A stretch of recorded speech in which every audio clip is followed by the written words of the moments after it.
And first up this week is going to be Gamified, book number 1, Beastmaster, a fantasy LitRPG, written by Brooke Aspin, produced by Portal Books. It is 507 pages, $4.99. It's available on Kindle Unlimited. Here is the author's description. Ever wish your real life was more like a video game? Be careful what you wish for. Felix thinks he's losing his mind when he starts getting game-like quest notifications on his phone, but then things get really strange when he realizes he is able to level up in real life.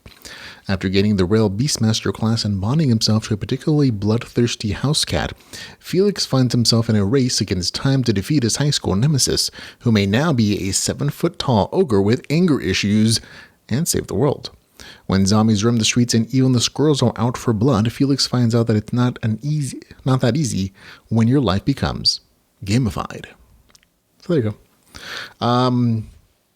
I actually really enjoyed this show. I wasn't sure what to expect. It was a instantly popular series as soon as it came out, so I knew it was probably not going to be bad. But when I started reading it, I instantly really enjoyed the main character. I'll say the author does a really good job of creating a likable underdog you want to root for in just like the very first few pages of the story. And I really did like the main character the more it went on. And even though the story didn't go quite where I thought it would be, it was very entertaining. The game mechanics story are going to be familiar with anybody who's read LitRPG before. Main character's class, which is a Beastmaster, hasn't been used much before. But everything else is pretty familiar. Health, mana, XP levels, skills, and abilities.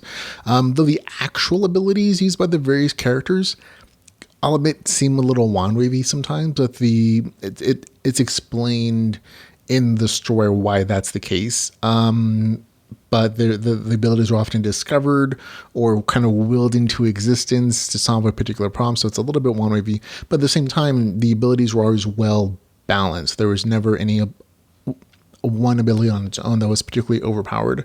And they always had like a detriment and a very well-defined cost, whether it's stamina or mana or whatever the case was.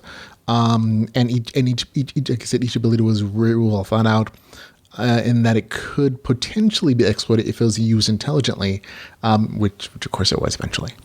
The story on its own is fairly slice of life. I was surprised that it went in that direction, but again, it's still enjoyable. The main character is kind of this loser main character who discovers an RPG interface that gives him a bonus to dealing with bullies, jocks, and mean girl cheerleaders that plague his existence. And I thought it was an interesting way to mix real life RPG stuff into the story, because instead of it just being him being dealing with these like notifications for the skills increases or stat increases or whatever the case is, or experience points, it almost became. It's not actually an augmented reality overlay. It is a transformation of the real world, but it felt very similar to what you would expect if the system was using augmented reality, and that the real people in the world that he was talking to would suddenly have overlays for gamified systems, and that actually expands as the story goes on.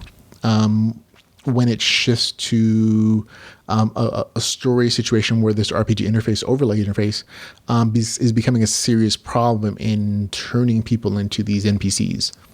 And of course, the story then shifts to something a little more plotted out, where the main character and his group have to figure out the source of this and deal with it, and there are obstacles in the way that they have to come, and they're slowly revealed, and it's done well. I don't want to spoil things, but it's an enjoyable kind of pacing of the story. Overall, enjoyable story. Had a good time with it. I liked personally the real life RPG stuff a little bit more than what ends up happening mid-late story. But it was still very entertaining for me. The fights had a variety of monsters and enemies that was good and well placed. The banter between the team members was good. And like I said, there's really nice early character development for the main character that made you just kind of want to root for him right off the bat. So enjoyable all the way through. It gets a score of 7.6 out of 10. That's Gamified, book number 1, Beastmaster, a fantasy LitRPG with a score of 7.6 out of 10.